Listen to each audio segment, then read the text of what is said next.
There you go. There's a lot here. There's a lot here. So who are they trading? Exactly. Who are they trading? It is possible that Draymond doesn't know. You know what I mean? I don't know, man. As the CEO of new media, I think he understands that us in old media have the CBA done front to back, so he needs to as well. And I think Draymond is sharp. Draymond, and not being a smartass. Draymond, while maybe he is not, crunching the numbers Bobby Mark style, he knows the salaries have to come close to matching up. There is, I spent the time on it this afternoon. Very, very difficult to find a trade that does not involve either Clay or Jonathan Kuminga. Yep. And so, Wiggins is one that can fit in, but Wiggins right now is a negative asset because of his contract. You're not getting playing well. Right. That's my point. My point is with his. So I think Draymond is too smart to think there was ever going to be a world where they are acquiring LeBron James and not giving up something of value. Right. And this is where, and this is something LeBron has dealt with, it's tricky when your name and then you confirm is publicly associated with, I wanted us to go get that guy. Mm-hmm. Is everybody knows, well, that means somebody had to leave. And maybe he's trying to, be more protective of Kuminga's feelings than Clay's feelings, and maybe it was just an oversight there. But him saying very clearly, I told him, Chuck says Clay and Kuminga Lakers would do it. And Draymond's like, let me set the record straight.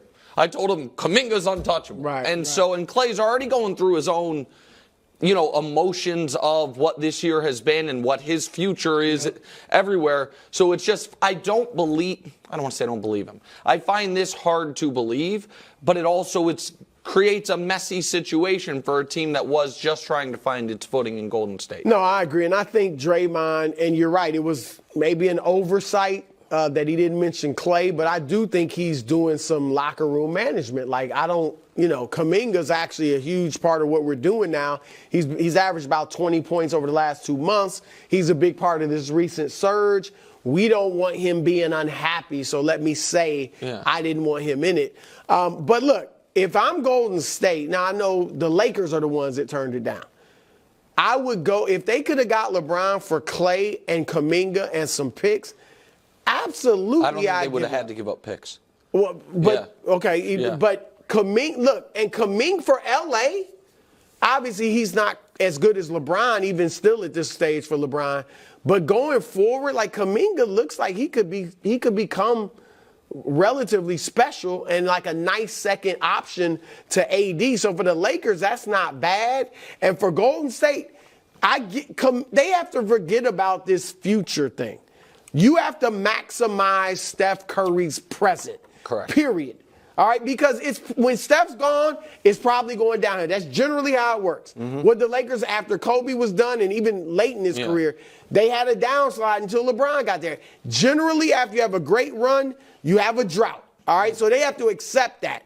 But go maximize Steph's present, and that would have been getting LeBron. So even if it would have cost them Kuminga, who I really like, they should have done it. Okay. If they could. Yeah, I don't think anybody thinks that when it comes to winning a title this year or next year, Jonathan Kuminga is more valuable than LeBron James. No matter, I understand that Kuminga is 21 and LeBron is in year 21, which sounds insane. But right now, LeBron is a far better player.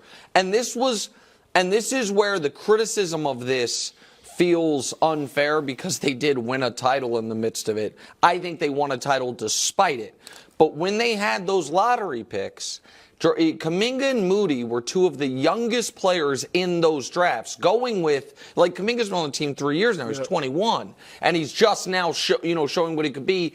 To me, that two-track plan was always a little, I don't want to say arrogant, but a little overzealous. And like you said, they got their ring. But it's not like they got their ring with Kuminga, Moody, and Wiseman contributing a ton in that championship. It was quite the opposite. That Wiggins panned out. Exactly right. Yep. What are you guys laughing about? What are you laughing about? I'm just surprised that. Surprised. What are you surprised by? That he doesn't feel comfortable accepting praise. Well, you feel that way. You never like us to compliment you. That's true, but I also don't start the show by putting in an imaginary. Hi, I'm Kevin Wildes.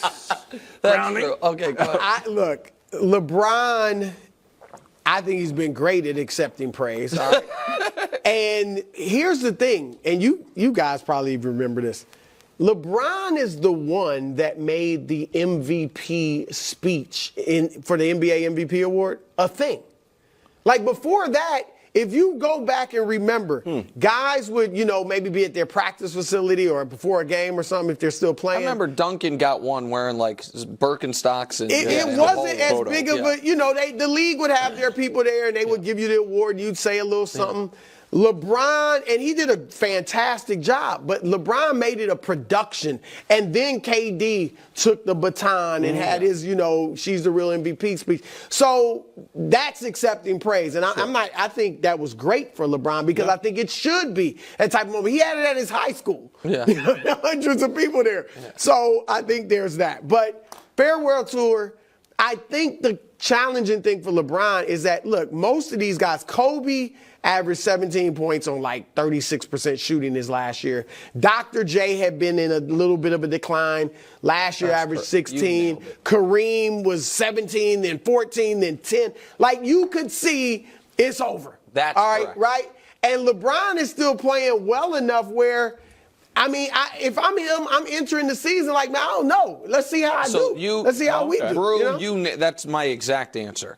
I don't think LeBron's going to choose against a farewell tour because he's going to find the adulation to be too much. I think that while maybe initially he was uncomfortable with it, he's maybe grown to figure out how to deal with it. I don't think he wants to box himself into an end date. Right. And so the only way I could see it happening would be if in a season, if in the final month of a year or 2 months, you see a significant, serious decline, or possible, if he suffers a significant injury that is not career-ending, but it's like, oh, okay, this is probably going to be it next year. But otherwise, I don't think Wildes LeBron wants to say, all right, you know what? I'm out after this year. And then that year, he's awesome. And then he's like, well, wait a minute. I want to keep going because I know Brady did the retirement and come back and flirt with it again. There is an element of if you do the 30 stadiums, 30, the whole better thing, not come back. You can't really come back. And so I don't think LeBron is, I said this on the air a couple months ago and people made fun of me. I'll say it again. I don't think LeBron is going to play long enough to ever be bad. He might, He will continue to decline a bit. But I think LeBron, if he plays 4 more years, I think he will be a positive contributor to winning all 4 years. I think he will be a fringe all-star level guy at worst all 4 years. I believe that. And so I don't think you're going to... That's fascinating. That's I don't disagree with you, and it's insane. Well, it'll be 43. 43 doing that. Yeah, he just turned 39, and so and I don't think he's going to play 4 more years. My point is, I thought Brew's history lesson was useful. Like that, everybody else, could see they were and Dirk and Duncan as well. That final year, they were a totally different guy. And the only one who really wasn't was Karl Malone. He was a different guy that year with the Lakers, but he was still pretty good. But then he got hurt. And then that was over. The other thing is Bronny. If Bronny doesn't come out this year, then if LeBron still really wants to play with him, he doesn't know, okay, is he ready this year? Is he ready next? That there's that. And I would love to. I hope LeBron would take a farewell tour at some point. And I say this for him. He mentioned he'd love to do it for his fans and stuff. But look, LeBron has been the most scrutinized NBA player ever, if not American athlete. All right. And his career, I do think, and I alluded to this a week or two ago, it's been so much criticism. Him, Jordan. Yeah. It's like the whole career has been in the shadow and in comparison with Michael Jordan that I don't think it's been as great as he's been praised and all that. I don't think I would like him to really get the praise and adulation without it being about is he the GOAT, the victory, comparing him to Michael Jordan, and him to see that and experience, man, fans in all these arenas just giving him love and not thinking about whether he's better than I've only Jordan. been to see LeBron here. I haven't seen him anywhere. Oh, and in LA, obviously, and in Cleveland. So that's a bad take. And in Cleveland, and in Golden State. Yeah. But I wonder, when we were at the Garden, it felt it didn't feel like a farewell tour, but it did feel like there was a collective acknowledgement that this is not going to last forever. Correct. That I we're agree. in the last final holes of the golf course. And everyone, it's like the crowd was very pro LeBron. There were a couple times in that game where it looked like LeBron had leaked out on a fast break and guys didn't hit him. And there was an odd, sigh of disappointment from the Knicks crowd, who are great fans and were rooting for the Knicks. They're like, oh, we could have gotten a Bron highlight. This is the last thing I'll say. What I think could change it is if the team in Vegas gets an official start date. And if it's like, I'm going to play up until I then take over, ownership of a team, then I think then his career would have a hard end date. Okay. That was a good conversation. Coming up next, panic time in Milwaukee. This won't be a good time.